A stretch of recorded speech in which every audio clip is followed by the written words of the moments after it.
I grew up in central Kansas in the United States, which is kind of right in the middle of the country in a very rural area, a small town. I didn't come from a family of musicians, but my parents were both amateur musicians, and I have 3 siblings, and they wanted all of us to study piano plus another instrument.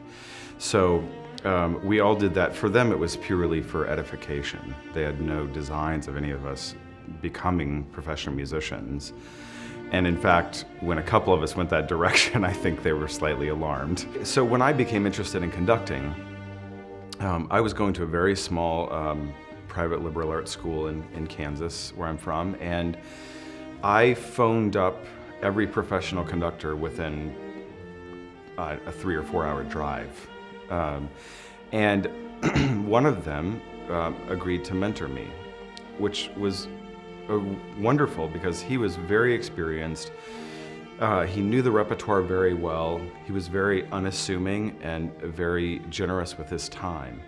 And so the first thing that he did was he would have me come when he was rehearsing his orchestra, and it was a 2.5 hour drive away.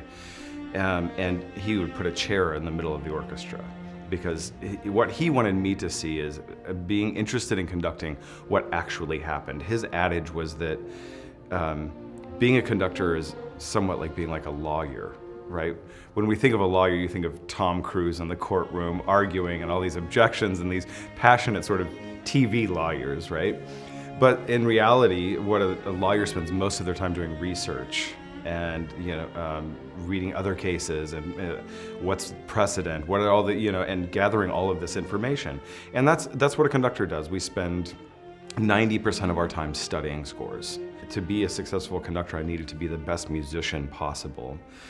And so I didn't concentrate on going to a graduate program for conducting.